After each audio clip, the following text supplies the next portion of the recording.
नमस्कार दोस्तों, मैं पीयूष पाल से एक बार फिर से अपने चैनल पर आप सभी के सामने एक नया वीडियो लेकर हाजिर हूं। इससे पहले आपने मेरे वीडियोस देखे, लेकिन पिछले 2 वीक से मात्र 2 वीडियोस आए थे। लेकिन मेरी आगे ये कोशिश रहेगी कि आप सभी के सामने हर 2 दिन में एक नया वीडियो लेकर के हाजिर हूँ। ज़्यादा वक्त ज़ाया ना करते हुए हम सीधे चलते हैं आज की कहानी की तरफ। आज की जो कहानी है वो एक मर्डर मिस्ट्री है। एक मर्डर मिस्ट्री, एक ऐसी कहानी जिसे जब पुलिस ने जांच की तो पुलिस ने पाया कि अगर इस कहानी में, इस मर्डर मिस्ट्री में एक गलती, एक चूक ना हुई होती तो ये एक परफेक्ट मर्डर होता। यहाँ तक कि पुलिस ने यह भी कहा जांच के बाद कि ये 90%, 95% एक परफेक्ट मर्डर था। जब कातिल ने इस हत्या को अंजाम दिया तो उसके बाद उसने एक भी ऐसा सबूत नहीं छोड़ा था जिससे कि पुलिस सीधे उस तक पहुंच पाए। उसके बाद एक चीज ये भी है कि इस कातिल ने जब इस कत्ल को अंजाम दिया तो उस कत्ल से पहले, यानी कि कई महीनों पहले तक, वो कई क्राइम थ्रिलर्स, कई क्राइम की कहानियाँ और यहाँ तक कि न्यूज़ चैनल्स पर जो क्राइम की स्टोरीज़ वगैरह जो चलती है उस पर उसने रिसर्च की थी। और साथ में उसने ये कोशिश की थी कि हत्या के बाद कोई भी ऐसा सबूत न बचे जिससे कि पुलिस उस तक पहुंच पाए। लेकिन बावजूद उसके इस हत्या के बाद इस सरकटी लाश का जो रहस्य था उसे पुलिस ने महज एक क्लू के साथ मात्र 24 घंटे के भीतर इस केस को सॉल्व कर दिया। क्या है ये कहानी, क्या थी ये मर्डर मिस्ट्री, जानने के लिए बने रहिए हमारे साथ वीडियो में।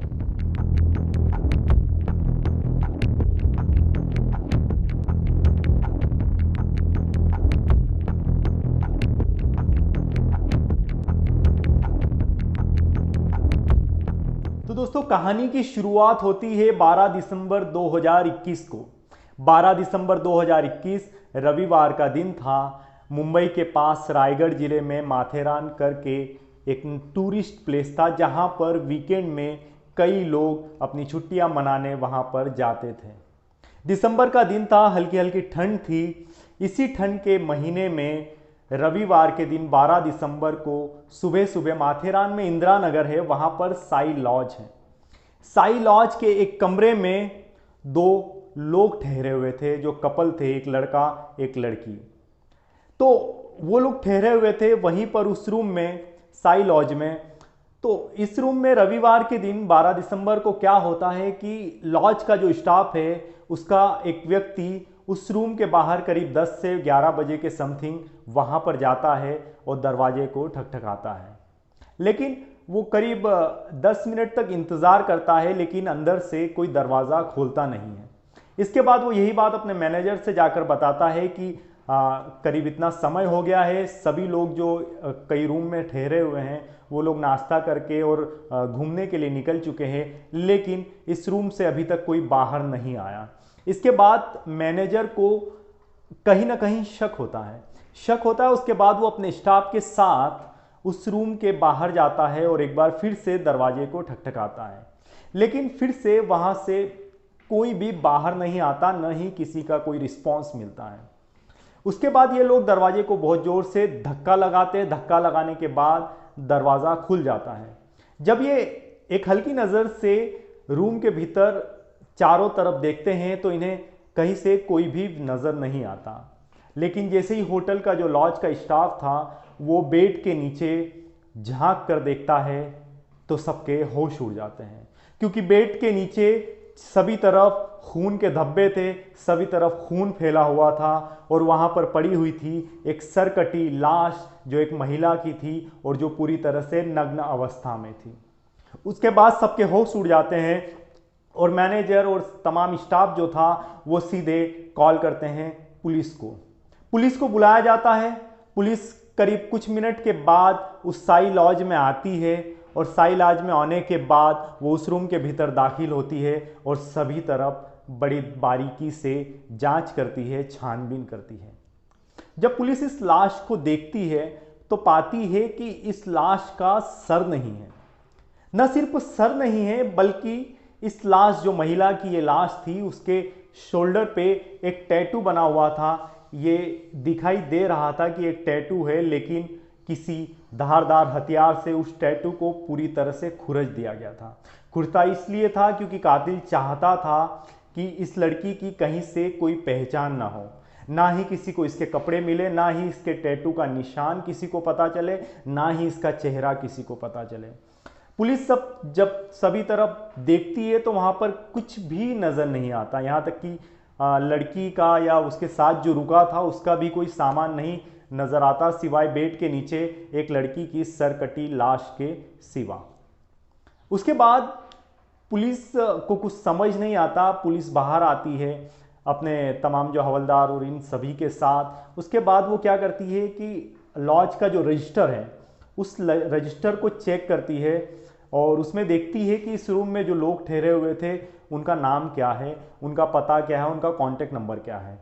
पुलिस जब रजिस्टर को चेक करती है तो पाती है कि उस रजिस्टर में जो 2 नाम लिखे हुए थे जो इस रूम में ठहरे हुए थे, उसका नाम था अमजद खान और रुबीना बेगम। ये 2 नाम के व्यक्ति इस रूम में ठहरे हुए थे। उसके बाद पुलिस जब इस रजिस्टर में उनका पता चेक करती है तो पुलिस अपने कुछ लोगों को उस पते पर भेजती है जो पता मुंबई का था। मुंबई में उस पते पर जाती है, लेकिन उससे पहले पुलिस को ये शक जरूर होता है कि जब कातिल ने इतने सारे सबूत छुपाए थे, मिटा दिए थे, तो कहीं ना कहीं ये एड्रेस जो है और ये जो नाम है ये भी फर्जी है। तो होता यही है, पुलिस जब उस एड्रेस पर उसके घर पहुंचती है तो वो एक फर्जी एड्रेस था। उस एड्रेस पर कोई था ही नहीं, यहाँ तक कि उस तरह का एड्रेस अस्तित्व में ही नहीं था। तो ये सभी चीज़ें होती है। उसके बाद पुलिस जो आज की तारीख में पुलिस जब जांच करती है तो सबसे जो बड़ा हथियार होता है पुलिस का, जहाँ से वो सबूत जुटाती है, वो होता है जो डिजिटल जो सर्विलांस होते हैं, जैसे फ़ोन हो गया, सीसीटीवी हो गया। तो पुलिस सबसे पहले यही करती है कि वहाँ पर होटल का जो सीसीटीवी था और वहाँ पर आसपास के जो सीसीटीवी थे, कई दर्जनों सीसीटीवी खंगाले जाते हैं। कई दर्जनों सीसीटीवी खंगालने के बाद पुलिस को ये कपल दिखाई देता है जो इस रूम में ठहरा हुआ था। इन दोनों के सर पर मास्क लगे हुए थे, यहाँ तक कि लड़के ने ऐसा मास्क लगाया था जिससे सिर्फ उसकी आंखें दिखाई दे रही थी और कहीं से कोई सबूत नहीं था। और उस वक्त इस तरह का किसी ने शक भी नहीं किया था, क्योंकि कोरोना का समय चल रहा था और तमाम लोग जो थे वो मास्क लगाकर घूमते थे। यहाँ तक कि कई लोग 2-2 मास्क भी लगाकर घूमते थे, तो इस पर भी किसी का शक नहीं जाता है। पुलिस को एकमात्र ये सीसीटीवी मिलता है जिसमें ये 2 लोग दिखाई देते हैं, लेकिन दोनों के चेहरे पर मास्क लगे हुए थे। उसके बाद पुलिस क्या करती है कि उस लॉज के आसपास से जितने भी जो रास्ते माथेरान में जो टूरिस्ट घूमने आए थे, वहाँ पर आसपास जितने भी जो रास्ते थे, वहाँ के कई सीसीटीवी पुलिस कई दिनों तक खंगालती है। लेकिन उसमें एक सीसीटीवी में एक व्यक्ति कैद होता है। एक व्यक्ति कैद होता है जिसके शोल्डर पर एक बैग है और वो बड़ी तेजी से कहीं जाता हुआ दिखाई देता है।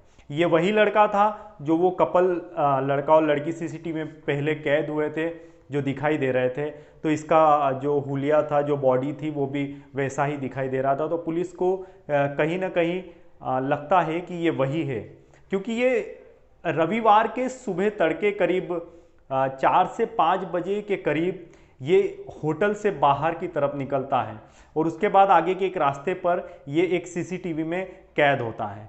जब पुलिस उस सीसीटीवी से उसी दिशा में आगे की तरफ बढ़ती है तो पुलिस पाती है कि ये जिस तरफ गया है वो एक बेहद सुनसान जगह है। आगे कोई होटल या कोई मार्केट या किसी तरह का कोई कुछ नहीं था, बस काफ़ी प्राकृतिक जगह थी और कहीं खाई वगैरह और कुछ ऐसी जगह थी। तो उसी रास्ते पर पुलिस जब और आगे जाती है तो आगे पुलिस को एक करीब 250 फीट की एक खाई दिखाई देती है। तो पुलिस अपना दिमाग चलाती है कि हो न हो जो इस सरकटी लाश के जितने भी जो सबूत थे, इसका बैग और ये तमाम जो चीज़ें थी, वो कातिल ने ऐसी ही किसी जगह पर ठिकाने लगाई होगी जहाँ से उसको ये लगा होगा कि पुलिस ढूंढ नहीं पाएगी। तो पुलिस को शक होता है कि सबसे पहले यही खाई है, तो हो सकता है कि यहाँ पर इसने सबूत मिटाने के लिए तमाम चीज़ें फेंकी होगी। तो पुलिस अपने स्टाफ को वहाँ पर खाई में नीचे उतारती है। नीचे उतारने के बाद वहाँ पर पुलिस को एक थैली नज़र आती है, जिस थैली के आसपास खून के धब्बे थे। पुलिस जब उस थैली को खोलती है तो उसमें दिखाई देती है पुलिस को एक पूरा का पूरा चेहरा, एक पूरी की पूरी गर्दन। जब पुलिस उस गर्दन को उठाती है और पुलिस को ये लगता है कि हो ना हो जो साई लॉज में एक मतलब जो सर कटी एक लाश मिली है, तो ये सर जो है ये उसी लाश का होगा।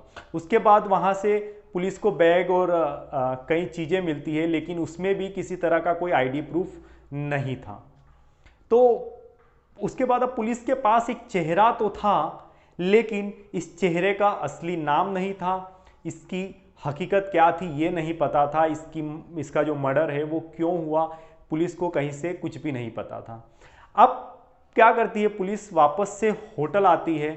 होटल आने के बाद पुलिस एक बार फिर से तमाम स्टाफ से पूछताछ करती है और उसके बाद पुलिस को एक और क्लू हाथ लगता है, वो ये कि यहाँ पर होटल का जो पेमेंट किया गया था वो ऑनलाइन मोड से किया गया था और वो एक लड़की के एटीएम कार्ड से किया गया था।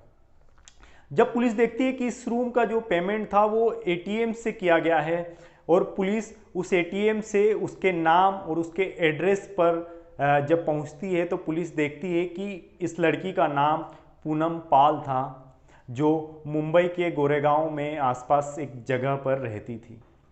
तो पुलिस को सबसे बड़ी जो कामयाबी इस केस में 24 घंटे के भीतर ही हासिल हुई थी, वो एकमात्र ये थी कि जो वहाँ का पेमेंट था वो एटीएम से किया गया था और बैंक के थ्रू यहाँ पर इसकी सारी डिटेल मिल जाती है। तो पुलिस मुंबई में उसी पूनम पॉल के घर जाती है और पूनम पॉल के घर जाकर के पूछती है, तो वहाँ पर पाया जाता है कि पूनम पॉल करीब एक दिन से मिसिंग है। एक दिन से मिसिंग है, लेकिन वहाँ पर पुलिस को उसके घर वालों से ये पता चलता है कि पूनम का हस्बैंड है और ये दोनों कहीं घूमने के लिए गए हैं।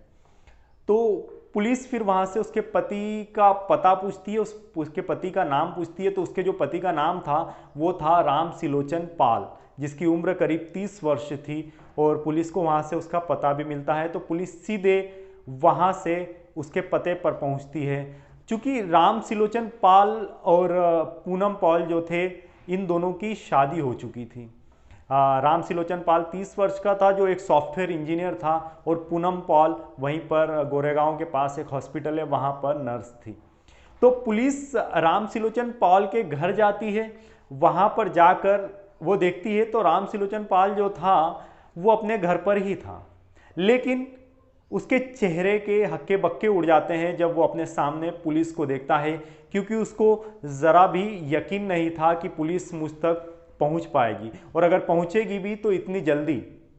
उसके बाद पुलिस उससे पूछताछ करती है, लेकिन वो पुलिस से कहता है कि मुझे नहीं पता कि पूनम कहाँ है, हालांकि वो ये बताता है कि उसकी पूनम से शादी हुई थी। पुलिस उसकी बात पर यकीन नहीं करती है, उसको पूछताछ के लिए थाने पर ले जाया जाता है। उसके बाद उसके फ़ोन की डिटेल्स निकाली जाती है कि इसके जो फ़ोन की लोकेशन थी वो आखिरी बार कहाँ थी और ये पिछले 24 घंटे में कहाँ पर था। तो पिछले 24 घंटे में उसका जो फ़ोन था वो स्विच्ड ऑफ था, उसका फ़ोन बंद था और उसकी लास्ट लोकेशन थी जो अपने ही घर में थी। तो पुलिस को कहीं ना कहीं शक होता है। उसके बाद पुलिस इसकी महीनों पहले की हिस्ट्री खंगालती है। चूंकि ये सॉफ्टवेयर इंजीनियर था, शनिवार रविवार को इसकी छुट्टी होती थी, तो पुलिस सोचती थी हो सकता है कि इसने ये हर दिन मतलब हर वीकेंड में अपना फ़ोन बंद करता होगा, लेकिन इससे महीनों पहले सालों पहले कभी भी इसने अपना फ़ोन इस तरह से 24 घंटे के लिए बंद नहीं किया था। ये पहली दफ़ा था जब इसका फ़ोन बंद हुआ था। तो जो इसने सबूत मिटाने के लिए अपना फ़ोन बंद किया था, वहीं पर फ़ोन बंद के कारण पुलिस को इस पर शक होता है।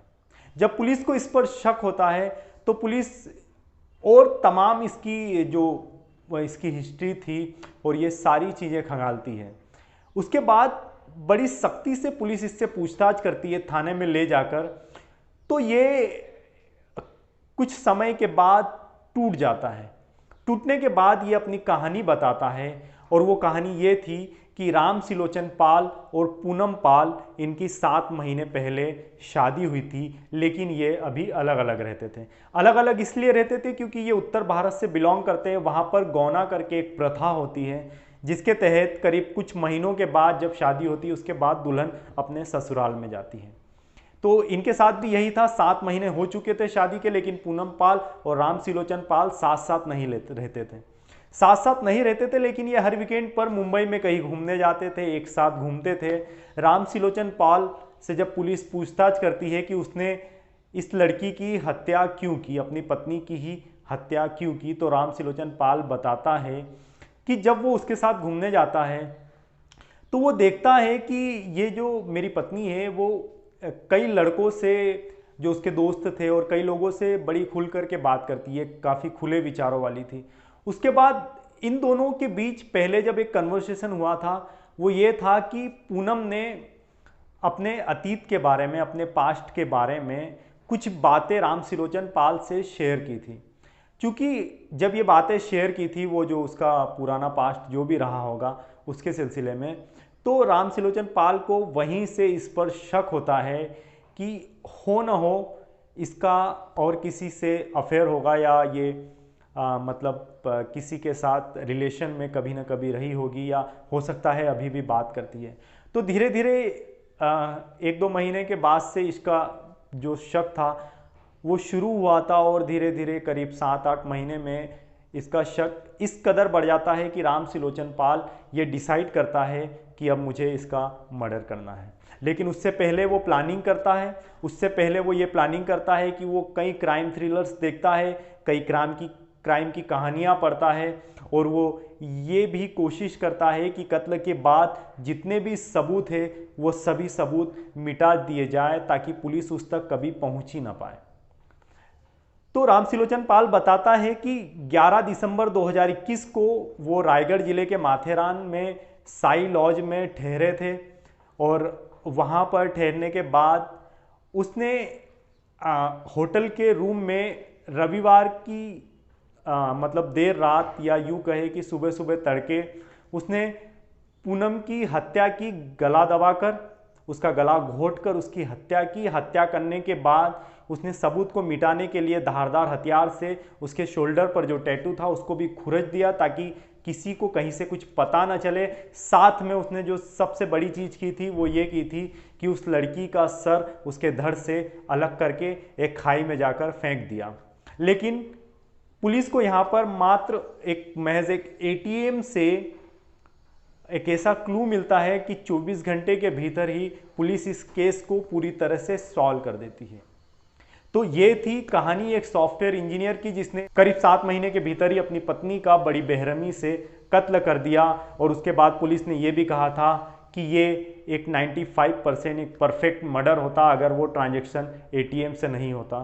तो पुलिस शायद हो सकता है उस तक कभी पहुंच ही ना पाती, और अगर पहुंचती भी तब भी पुलिस को काफ़ी वक्त लग जाता। लेकिन महज एक एटीएम से पुलिस 24 घंटे के भीतर उस तक पहुंच गई। तो ये थी एक मर्डर मिस्ट्री जो मुंबई के रायगढ़ जिले के पास माथेरान में हुई थी। और कैसी लगी आपको कहानी मुझे कमेंट में ज़रूर बताइएगा, और साथ में इस तरह की और भी कहानियाँ सुनने के लिए आप मेरे साथ बने रहिएगा।